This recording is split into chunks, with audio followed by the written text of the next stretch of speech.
Hello, advanced algebra students, and welcome back to another video lesson as we continue on with our logarithmic expressions, equations, functions. Today, we're going to begin properties of logarithms and learn about, we're going to learn about 5 of them, but today we're only going to focus on the first 3.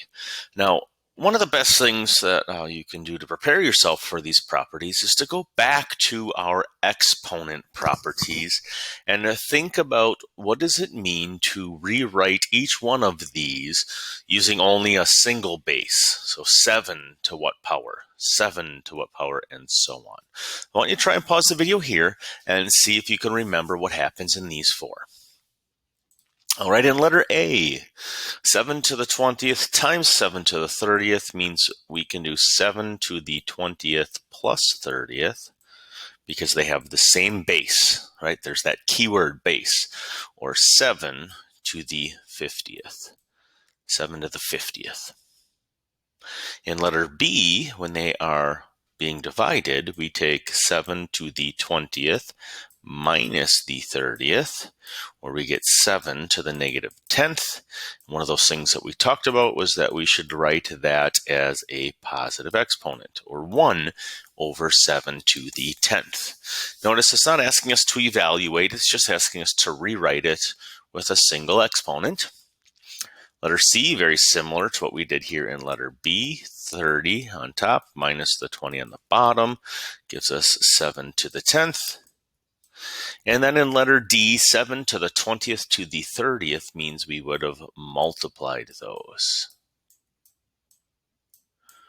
or 7 to the 600th. Now, those are all properties that we talked about a couple chapters ago when we talked about our base and our exponent properties, especially since they all have these same bases. But that's going to help us as we really investigate some of the properties.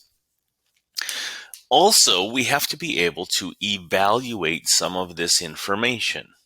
So number 1, log of 1/1000th equals what? Well, this is really kind of our x. This is base 10. So 10 to what power equals 1 over 1,000? First thing we have to remember is in order to get this to be in the denominator, x is going to have to be a negative value. We're going to get negative. In order to get 10 to be 1,000, that would be 10 to the 3rd. So log base 10 of 1/1000th is going to be negative 3. 5, natural log of e. This means 5 times the natural log of e. So if I just focus on the natural log of e part, remember, this means e to the power of the other side, e to the power of x equals e, meaning x would have to be 1. So this part right here, the natural log of e, turns into 1, and 5 times 1 is 5. Natural log of e are kind of like inverses of each other. We're going to turn into a 1. Natural log of e to the 5/2. This one's a little bit different because we now have e to the power of 5/2. Again, natural log means log base e of e to the 2/5, or 5/2, sorry. That equals x. So this base e to the power of x has to equal, this part goes on the other side, meaning x would equal 5/2.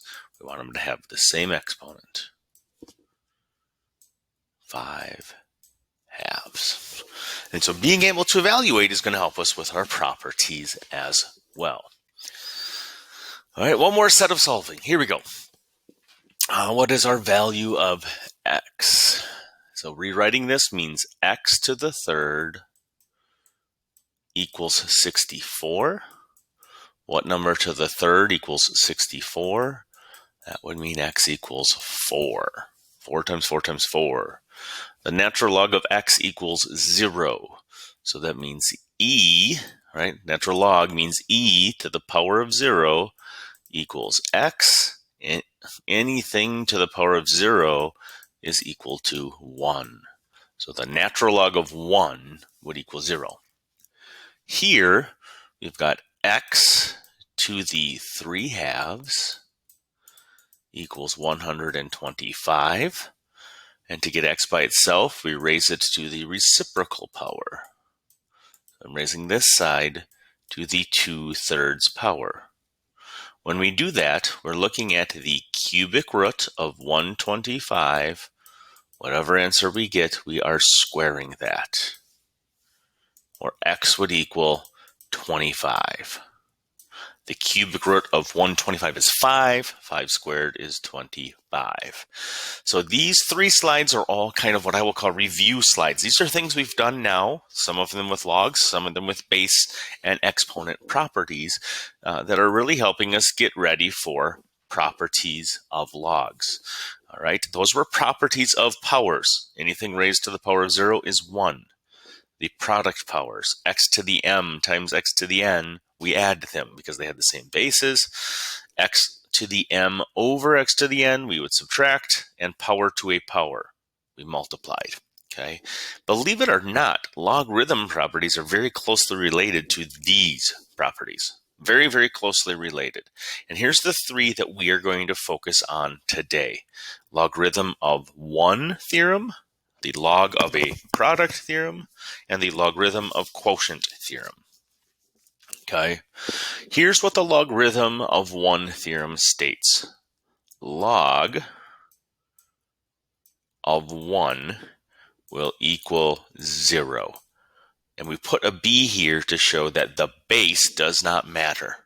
Log of any base of 1 will always equal 0. Right? So if I did log of 20 of 1, that's going to equal 0. Because 20 to what power would give me 1? 0. So anytime we have log base, natural log of 1, we get 0. The log of a product theorem, okay, log of a product, means if I have log of base b, where I have x times y on the inside, I can write it as log base b of the x plus log base b of that y. So it's just like the product rule. If I had 2 similar logs that were being multiplied, I add their exponents and vice versa. And this goes back and forth. I can have something that looks like this and go backwards to get it to be x times y. Or I can split it up. Log of a quotient, well, that means if we have log base b of a quotient x over y, what did we do with x over y? That was the subtraction one. Log base b of the x minus log base b of the y. All right, so you might want to pause the video here and actually write a few of those down because those will be helpful in our next couple of slides. But those are the 3 we're going to learn today. Let's put them into practice. All right, here's an example. Log base 12 of 1, evaluate. Log base anything of 1 will equal 0, right? The original problem, 12 to what power, gives us 1. We would have had to say x would be 0. So that's a property that you can start to recognize. Number 2, log base 25 log of 4. Log of 25 log of 4. So they both have a base of 10. If it's plus, that means I can rewrite this by saying log of 25 times 4. Or log of 100. Log of 100.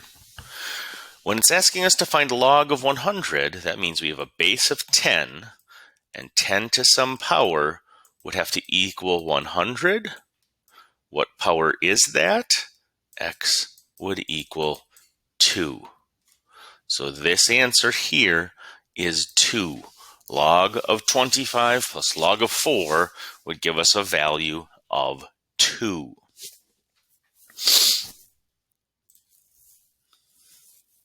And again, we can rewrite this by multiplying because of the property. How about letter A? Why don't you see what you get for letter A? So we can rewrite this as log of 2 times 500. 2 times 500 is 1,000. And the log of 1,000.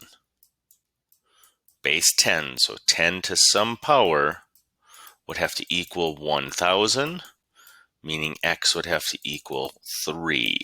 So this whole thing is going to equal 3. See what you get for letter B. Log base 6. Now we're talking about base 6, but that doesn't change. All that changes, oops, I'll write this underneath it, is maybe what we get for a final answer. Base 6 of 4 times 9, and then we're going to multiply 4 times 9. Or log base 6 of 36. Right? 6 to what power is 36? Well, that would mean 2. So I can come back up here and say all of this stuff would equal 2 because of the properties. Okay? Rewriting them using that multiplication. How about letter A? Log base 12 of 432 minus log base 12 of 3. When we have subtraction, that means we can rewrite it using division. 432 over 3. We can rewrite it using quotients. Evaluate. What is 432 over 3? 144. Log base 12 of 144 means 12 to what power would equal 144? 2. So the answer up there is 2. And letter B, log base 10. So log base 10 of 5,000 divided by 5. 5,000 divided by 5 is 1,000.